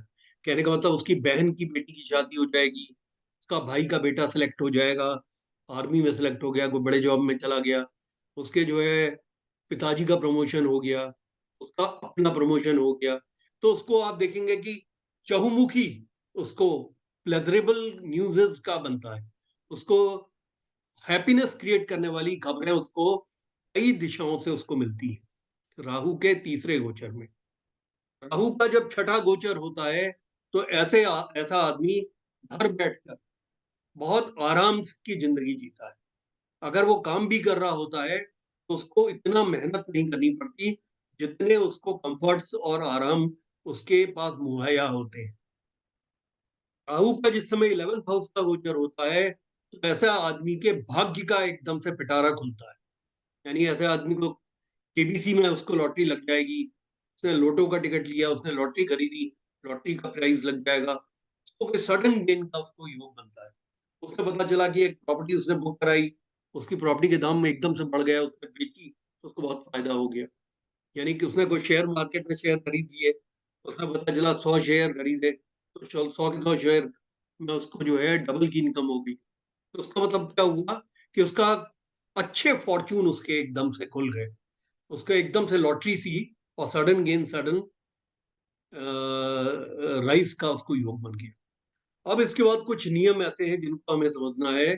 वो नियम है, जैसे जब भी कोई ग्रह, गोचरी ग्रह, कोई भी बेनिफिक हाउसेस से, जो उसके गोचर के बेनिफिक हाउस है, उससे अगर वो ट्रांजिट कर रहा है, लेकिन वो ट्रांजिटिंग जो हाउस है वो उसका डेबिलिटेशन का हाउस है, उसके नीचत्व का हाउस है। तब आप ऐसे समझिए कि जैसे 3, 6, 10, 11 जो है सूर्य का गोचर है, और सपोज थर्ड हाउस से वो गोचर कर रहा है, उसने अच्छे परिणाम देने, लेकिन थर्ड हाउस में जातक की तुला राशि पड़ती है। बड़ा इजी है, इसका मतलब 5 नंबर की कुंडली है, 5 नंबर की राशि है, चंद्रमा कहाँ बैठे हैं? सिंह राशि में। तो तीसरे हाउस में कौन सी राशि पड़ी? तुला। तुला। अब थर्ड हाउस का गोचर सूर्य का तो बहुत अच्छा है, लेकिन सूर्य अपने डेबिलिटेशन के साइन के ऊपर से निकल रहा है। तो नियम ये कहता है कि थर्ड हाउस से आने वाले जो बेनिफिट रिजल्ट है सूर्य के, वो आधे रह जाएंगे, कम हो जाएंगे। अब सूर्य अगर अपने वेद से निकल रहा है, मतलब 9th हाउस से निकल रहा है, उसका वेधा है, तो काफी खराब परिणाम होने चाहिए। और पता चला 9th हाउस में तुला राशि पड़ गई, उसका नीच का साइन पड़ गया, तो उसको क्या परिणाम मिलेगा कि जो निकृष्ट परिणाम होने थे वो उसके मैनीफोल्ड हो जाएंगे, मतलब डबल हो जाएंगे। थर्ड हाउस का सूर्य का गोचर अच्छा है, 9th हाउस का गोचर उसका वेधा है। अब सूर्य 9th हाउस से गोचर कर रहा है, तो आप लोगों को नियम पता है कि 9th हाउस से गोचर करता हुआ सूर्य, इसका मतलब है निकृष्ट परिणाम देगा, खराब परिणाम देगा। अब 9th हाउस में पता चला कि जातक की तुला राशि है। तुला राशि वहां पे कब होगी? जिस समय 7 नंबर की नहीं, जिस समय 11 नंबर की कुंडली होगी भाई। अगर 11 नंबर पे अगर चंद्रमा बैठे होंगे कुंभ की राशि के भाई, 7, 8, 9, 10, 11, तो इसका मतलब क्या हुआ कि कुंभ राशि की कुंडली है, मतलब राशि उसकी क्या है, जातक की कुंभ है। तो 9th हाउस में कौन सी पड़ी? तुला। अब वो तुला राशि के ऊपर से जो है सूर्य, जैसे आजकल कर रहा है, सूर्य आजकल तुला राशि के ऊपर से जा रहा है, तो सूर्य का गोचर क्या हुआ? 9th हाउस का हो गया। तो ये जो परिणाम होंगे, ये हेल्थ के लिए भी खराब होंगे और वेल्थ के लिए भी खराब होंगे, तो ये निकृष्ट परिणाम हो जाएंगे। अभी एक माह के लिए तुला राशि के अंदर है सूर्य। अच्छा, इसके बाद जो है इसका एक उल्टा नियम ये होता है, इसी का विपरीत नियम ये है कि जब गोचर जो शुभ होता है, अगर सर वो आज बहुत हो गया था, आप इतना पढ़ाएंगे तो फिर नहीं। वह खात्मे पे है, बिल्कुल बिल्कुल खात्मे पे है। बिल्कुल ओके सर। लास्ट के 3 पॉइंट है। हाँ गोचर जिस समय वो कर रहा है उस समय वो उच्च की राशि ही है। सपोज अब जैसे सूर्य का गोचर जो है 3rd हाउस का, 6th हाउस का, 10th हाउस का, 11th हाउस का अच्छा गोचर होता है। अब इसमें से किसी भी जगह से वो गोचर कर रहा है, वहां पे मेष राशि पड़ गई, तो सूर्य के जो परिणाम आने हैं शुभ गोचर के, वो मैनीफोल्ड, डबल हो जाए। डबल हो जाएंगे, मैनीफोल्ड हो जाएंगे। दूसरा एक नियम यह है कि सूर्य और मंगल जैसे ही किसी राशि के अंदर प्रवेश करते हैं, उस राशि में प्रवेश करते ही तुरंत गोचर के परिणाम देते हैं। सूर्य और मंगल जैसे ही किसी राशि में, गोचरी राशि में प्रवेश करते हैं, तो उसके परिणाम तुरंत मिलते हैं। गुरु और शुक्र जैसे ही किसी राशि में प्रवेश करते हैं, तो उस राशि के मिडिल में जाके, मिडिल टाइम में जाके, उनके गोचर के मिडिल टाइम में, जैसे गुरु का गोचर 13 महीने का है, तो 6.5 महीने के बाद, और शुक्र का गोचर 1 माह का है तो 15 दिन के बाद, मिडिल टाइम के बाद जो है, मिडिल टाइम मतलब जिस समय वो मिडिल ऑफ ए साइन पहुंचेंगे, जब वो मध्य में पहुंचेंगे 15 डिग्री पे, उसके बाद वो अपने परिणाम, शुभ परिणाम देंगे। चंद्रमा और शनि जो प्रोड्यूस करते हैं, वो 1/3 ऑफ द लास्ट साइन के अंतिम पड़ाव पे, मतलब कहने का मतलब है कि 30 डिग्री की एक राशि है, तो इसका मतलब है लास्ट के जो 10 डिग्री, उसमें जिस समय चंद्रमा और शनि प्रवेश करेंगे, उस समय अपने शुभ परिणाम देते हैं। बुध और राहु जो है थ्रू आउट 30 डिग्री की राशि में शुभ परिणाम देते रहेंगे, अगर शुभ गोचर में है तो। देखिए, इसको मैं दोबारा बताता हूँ। सूर्य मंगल राशि के अंदर घुसते ही अगर शुभ उनका गोचर है, शुभ गोचर क्या है मंगल का? 3, 6, 11, और सूर्य का 3, 6, 10, 11। जैसे ही वो राशि के अंदर प्रवेश करेंगे, तो सूर्य मंगल शुभ गोचर में तुरंत परिणाम दे देंगे। मैंने आपको बताया गुरु और शुक्र मिडिल जैसे ही वो 15 डिग्री के करीब पहुंचेंगे, शुभ परिणाम देना शुरू कर देंगे। शनि और चंद्रमा जिस समय लास्ट की 30 डिग्री में से 10 डिग्री पे पहुंचेंगे, उस समय वो शुभ परिणाम देते हैं। बुध और राहु थ्रू आउट 30 डिग्रीज में वो शुभ परिणाम देते रहते हैं। ये अब हमारा जो है नक्षत्रांश का ट्रांजिट है, वो हम कल करेंगे, क्योंकि आज के लिए अब काफी हो गया है, क्योंकि नक्षत्र का ट्रांजिट भी ये लंबा हो जाएगा फिर, और वो हम कल करेंगे। आप में से किसी ने ठीक है कुछ पूछना हो तो पूछ लीजिए, नहीं तो हम समाप्त करते हैं। सब पढ़ तो लें, पहले एक बार रिवाइज तो कर लें इसको, कुछ नहीं आएगा तो दैट इज बेटर। नहीं, जगदीश ध्यान साहब ने कुछ पूछना हो। गुरुजी एक बार ये अगर उसको कुंडली में लगा के थोड़ा सा दिखाए थे, समझा देते। तो मैं आपको कुंडली एक दिखा देता हूँ। ये या कल कल इसकी स्टार्टिंग में नहीं नहीं, ले मैं लेना। आपको दिखा देता हूँ, 1 मिनट। ये देखिए, ये मेरी कुंडली है। इस कुंडली में मेरा जो विवाह हुआ है वो इस, 1 मिनट, आपको दिख रही है कुंडली? नहीं अभी नहीं। अभी तक नहीं आई। ये देखिए, ये मेरी कुंडली है जिसमें कि मेरा विवाह जो हुआ था वो हुआ था 29 नवंबर 1989 में। 29 नवंबर का मतलब है शनि में, सूर्य में, केतु में हुआ है, यानी 15 नवंबर से 5 दिसंबर के बीच में है। तो वीनस में हुआ ना शनि वीनस सूर्य तो 5 दिसंबर को आया है। 5 दिसंबर खत्म हुआ था। समाप्त नहीं, ये हमारे इसमें शुरुआत के हैं, अच्छा शुरुआत की है। अच्छा शुरुआत की दशाएं। तो ये आपने अब गोचर देखना है, ये गोचर मैंने बनाया हुआ है। या आप उस दिन का अगर आप गोचर देखें तो उस दिन शनि का गोचर आप याद रखिएगा। शनि और शुक्र नवम राशि थे, मतलब धनु राशि से गोचर कर रहे हैं। तो चंद्रमा गुरु जो है तीसरी राशि से गोचर कर रहे हैं। तो अब इधर आइए आप कुंडली पे। नवम राशि से मैंने आपको क्या बताया कि शनि के ऊपर से गोचर कर रहा था, और शुक्र जो मेरा सप्तमेश है वो भी नवम भाव से गोचर कर रहा था, और ये गुरु मेरा यहां से गोचर कर रहा था तीसरी राशि से, धनु मतलब जेमिनाई से। तो गुरु को स्ट्राइकिंग है। गुरु एक्चुअली कहाँ देख रहा है? गुरु गोचरी गुरु जो है वो सप्तम भाव पे दृष्टि दे रहा है, और गोचरी गुरु जो है अपने नेटल गुरु को देख रहा है हम सप्तम में। और गुरु का जो है एकादश भाव पे भी दृष्टि है। गुरु अगर यहाँ बैठेगा तो पंचम दृष्टि उसकी सप्तम भाव पे होगी, सप्तम दृष्टि उसकी नवम भाव पे होगी, और जो उसकी दृष्टि होगी वो यहाँ होगी एकादश भाव पे। शनि के ऊपर से गोचर कर रहे हैं, तो गुरु और शनि का डबल ट्रांजिट चल रहा है। इसे डबल ट्रांजिट मैं आपको पढ़ाऊंगा। तो डबल ट्रांजिट का मतलब होता है जिस समय गुरु और शनि एक दूसरे को देखते हैं और उनकी दृष्टियां इस प्रकार से होती हैं कि जो सप्तम भाव से संबंधित हो जाती है। तो सर आप लगन से देख रहे हैं ना, आपको मून से देखना चाहिए था ना। नहीं, वो मैं आपको दिखा रहा हूँ कि इवन लगन से भी ये बात प्रूव होती है, इससे भी आप देख सकते हैं। ये गुरु यहाँ पे बैठा हुआ है, शनि यहाँ बैठा हुआ है, हाँ शनि यहाँ पे है और शुक्र है यहाँ पे, थर्ड हाउस जो कि थर्ड हाउस और जो इसको देख रहा है। और यहाँ पे जो है गुरु बैठे हुए हैं। गुरु की जो दृष्टि है वो दृष्टि इस पे है, और शनि की दृष्टि है इस पे। तो यानी कहने का मतलब 9th हाउस को स्ट्राइक कर रहे हैं। और उसकी पहली दृष्टि जो है, एक दृष्टि उसकी पंचम पे है, एक दृष्टि उसकी जो है सप्तम पे है, नवम पे है, और एक दृष्टि उसकी हो गई 8, 9, 10 और द्वादश भाव पे। ये शनि की दृष्टियां पड़ रही हैं। और जो गुरु है, शनि जो है गुरु के ऊपर से गोचर कर रहा है, और शनि के ऊपर से गोचर कर रहा है। और जो गुरु है और शुक्र है वो मिथुन राशि के हैं। नहीं, शनि और शुक्र हैं यहाँ के। शुक्र भी यहाँ पे बैठे हैं, शनि और शुक्र यहाँ बैठे हैं धनु राशि पे, और गुरु जो है वो मिथुन राशि पे बैठे हैं। गुरु मिथुन राशि पे है, तो गुरु यहाँ बैठे हैं।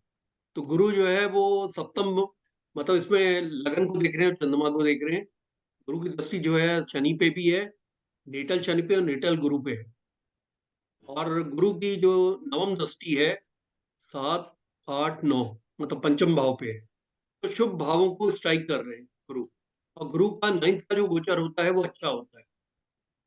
और शनि का, आप साहब बहुत हो गया था, नहीं अभी अभी थोड़ा एक बार कल पढ़ाएंगे सर। चलिए ठीक है। शनि का गोचर वैसे 3rd का अच्छा होता है। शनि आप देख रहे हैं चंद्रमा से 3rd से गोचर कर रहे हैं। ये जगदीश जी को ये कल देख के आना अपने आप से, फिर देखेंगे पढ़ेंगे। जगदीश जी के पास है मेरी कुंडली, वो देख लेंगे उसमें। आप ये नोट कर लीजिए 29 नवंबर 1989। हमारे पास भी है साहब। नहीं, जगदीश जी आप नोट कर लीजिए। आप मेरा जो मेरी मैरिज जो हुई थी 29 नवंबर 1989 में, तो उससे आप गोचर उस दिन का लगा लीजिएगा। इसी महीने आपकी भी एनिवर्सरी गुरुजी आ रही है फिर हाँ जी, आ रही है। 27 दिन बाद। तो आप क्या गिफ्ट दे रहे जो कहोगे। गिफ्ट कहने थोड़ी दी जाती है जो आप नहीं भाई, गिफ्ट में बस आप ये आप ईश्वर से प्रार्थना करें कि विवाह जो है 50 वर्ष विवाह की हम एनिवर्सरी मनाए 50th। सही है।